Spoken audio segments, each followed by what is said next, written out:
Friends, welcome to my YouTube channel English with Simran. तो आज की वीडियो में हम स्टार्ट करने जा रहे हैं अपना ऐसे नंबर थर्ड, मतलब हमारी ऐसे की टाइप्स की थर्ड टाइप विच इज़ आर्ग्यूमेंटिव ऐसे। ठीक है। तो सबसे पहले वीडियो स्टार्ट करने से पहले मेरी एक रिक्वेस्ट है कि अगर आपने ऐसे राइटिंग की प्रीवियस वीडियोस नहीं देखी हैं तो वो ज़रूर चेकआउट कीजिए, ताकि आपको सबसे पहले पता चले कि ऐसे होते क्या हैं और इनकी टाइप्स में डिफरेंस क्या है। ठीक है। अगर आपको वो भी पता होंगी और ये भी पता होंगी तब आप कैपेबल हो एक ऐसे लिखने के लिए। ठीक है। तो एक और रिक्वेस्ट है कि अगर आपको मेरी वीडियो अच्छी लगती है तो प्लीज़ मेरी वीडियो को लाइक कीजिए। अगर आप मेरे चैनल पे पहली बार आए हैं तो मेरे चैनल को सब्सक्राइब कीजिए and don't forget to click the bell icon, और मेरी वीडियो को ज़्यादा से ज़्यादा शेयर कीजिए।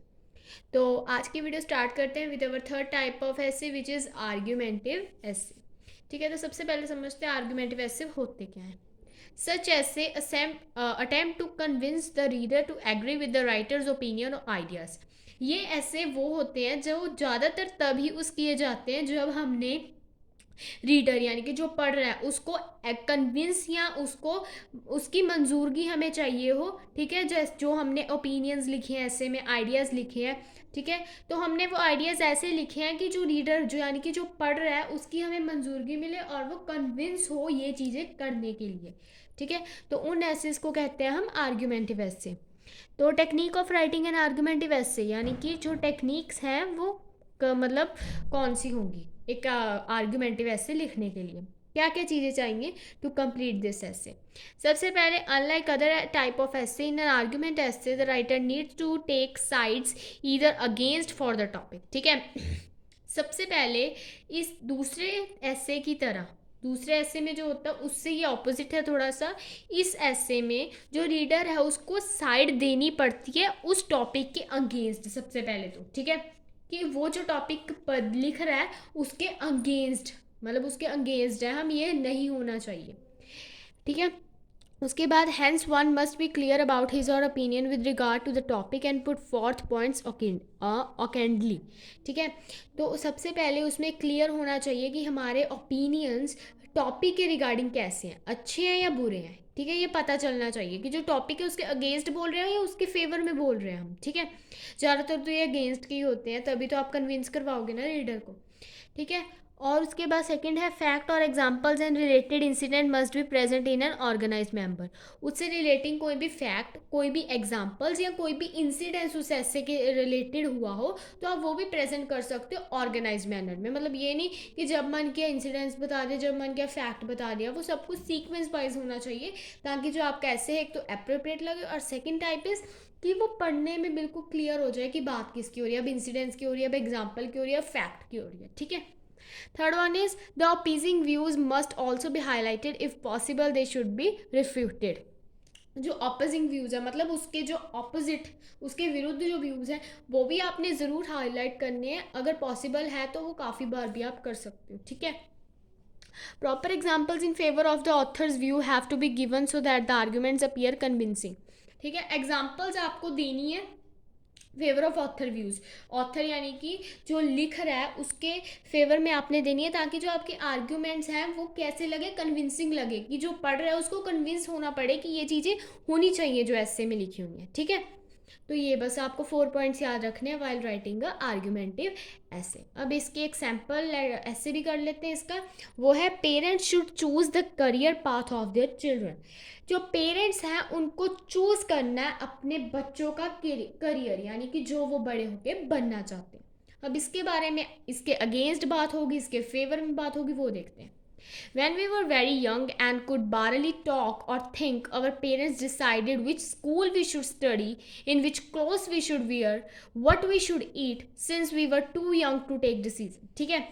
तो सबसे पहले इसमें बताया कि जब हम बहुत छोटे होते थे, जब हम बारली टॉक मतलब हम थोड़ा थोड़ा बोल पाते थे। ठीक है।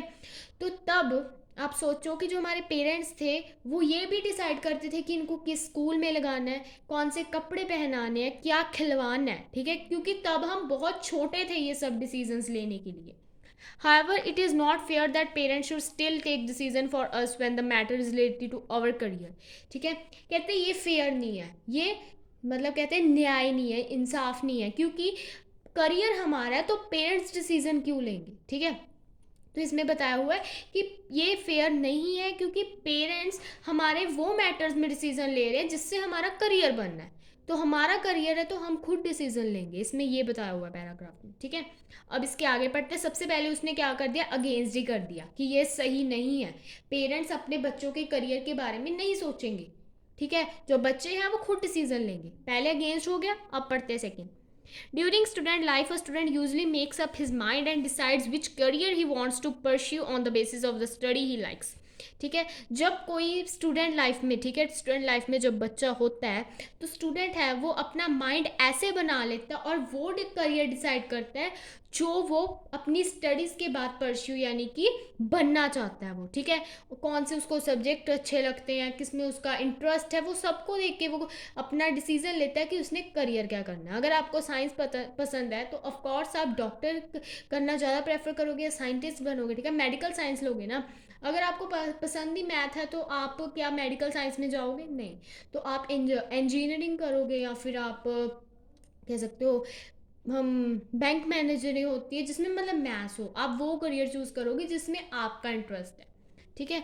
उसके बाद this means that if a person has no interest in maths he obviously will not and can not see himself studying in the subject in future, ठीक है। अगर कोई पर्सन को मैथ्स में इंटरेस्ट ही नहीं है तो सिंपल सी बात है कि वो फ्यूचर में भी वो सब्जेक्ट को नहीं लेगा ना। अगर इंटरेस्ट ही नहीं है कोई चीज़ में हमें तो हम उसको आगे जाके क्यों लेंगे, हम तो उसको छोड़ेंगे कि जितनी जल्दी ये सब्जेक्ट छूटे उतनी जल्दी अच्छा, ठीक है। उसके बाद this means that the student himself is the best person to decide his career, ठीक है। इसका मतलब कि जो स्टूडेंट है वो खुद एक बेस्ट पर्सन है अपना करियर चूज़ करने का, मतलब उससे अच्छा उसका करियर कोई नहीं चूज़ कर सकता। कोई नहीं बता सकता कि वो बड़ा होकर क्या बनेगा, कोई नहीं बता सकता कि उसके लिए अच्छा क्या है, कोई नहीं बता सकता उसके लिए फेवरेबल क्या है, ठीक है, वो खुद बता सकता है अपने आप को। Moreover, in this age when every piece of information is available at the single click of a mouse, a teenager usually has the necessary sources at his disposal, ठीक है। अब जो टाइम चल रहा है इन दिस एज, ठीक है, इस ज़माने में या इस उम्र में जो बच्चे हैं वो सिर्फ एक क्लिक ऑफ माउस यानी कि या तो माउस पे दे या फिर टीनेजर जो होते हैं वो क्या करते हैं, जो उनके रिसोर्सेज के बारे में उसको नेसेसरी इन्फॉर्मेशन चाहिए होती है वो आसानी से किसी ना किसी जगह से ले लेते हैं। On the basis of this he can take a decision regarding his future। जैसे हम नेट से निकाल सकते हैं कि कौन, अगर हमें इसमें इंटरेस्ट है तो कौन कौन सी जॉब लाइंस हैं जो हम आगे जाके चूज़ कर सकते हैं। बहुत कुछ आजकल तो यूट्यूब और गूगल पे सब कुछ निकलता है, ठीक है। Phone is the best thing to take any decision and it is also bad to take your cares, ठीक है, क्योंकि ये चीज़ फ़ोन हर एक चीज़ का एडवांटेज भी हो गया और डिसएडवांटेज भी। अब आप पे डिपेंड करता है कि आपने उसके एडवांटेज लेनी है या डिसएडवांटेज, ठीक है। तो आप फ़ोन या फिर किसी भी टेक्नोलॉजी की मदद से आप आसानी से पता कर सकते हो कि एक चीज़ हमने अगर परस्यू करनी है, कोई एम है हमारा, तो कौन कौन से सब्जेक्ट हैं जो या फिर क्या हमने पढ़ना पड़ता है हमें आगे जाके, ठीक है, वो सब कुछ निकलता है। इस बेसिस पे जो बच्चे हैं वो अपना फ्यूचर सोच सकते हैं, फ्यूचर के डिसीजंस ले सकते हैं, ठीक है। Parents are offer accused of imposing their own career choices on their children without considering their likes and dislikes।